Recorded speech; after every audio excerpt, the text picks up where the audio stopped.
Hello বন্ধুরা, আমি এখন মাছের বড়ি ভাজছি। এটা নিজের হাতে দিয়েছে, আমার মাসি দিয়েছে। অনেকগুলো মাছের বড়ি দিয়েছে। কফি আর আলুগুলো ভেজে নিয়েছি তেলে, সবগুলো নামিয়ে নিয়েছি। ফোড়নের জন্য জিরে নিয়েছি আর পাঁচফোড়ন নিয়েছি, তেজপাতা আর লঙ্কা দিয়েছি, শুকনো লঙ্কা। এদিকে ভাত হয়ে গেছে।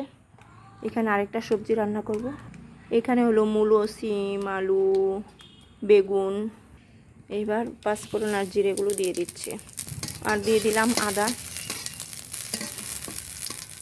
কাঁচা লঙ্কা পেস্ট দিলাম, আর দিলাম জিরের গুঁড়ো, ধনের গুঁড়ো, লঙ্কার গুঁড়ো, হলুদ গুঁড়ো। আর একটু কষিয়ে নিচ্ছি, দিয়ে দিলাম সবজিগুলো, আর দিলাম একটু গরম মশলা, লবণ দিলাম। এবার একটু ঢেকে দিচ্ছি। কষানো হয়ে গেছে, এবার জল দিয়ে দেবো। এবার জল দিয়ে দিচ্ছি, জল দিয়ে দিলাম। এবার একটু ঢেকে দিচ্ছি। এখন একটু ঘি দেবো, একটু ঘি দিয়ে দিচ্ছি। আজ বৃহস্পতিবার, নিরামিষ।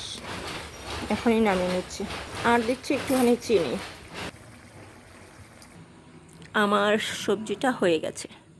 আমি বাইরে রান্না করছি, তাইভাবে ক্যামেরাটা ধরেছি। এখানে একটা গাছের গুঁড়ি, আমলকি গাছের গুঁড়ার মধ্যে রেখে দেখাচ্ছি কেমন হয়েছে আমার রান্নাটা। আজকে কমেন্টস করে তোমরা বলো।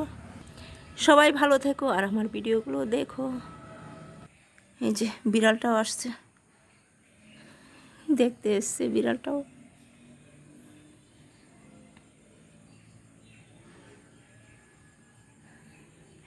মিনি দেখ, আমি এখানে বাইরে রান্না করেছি।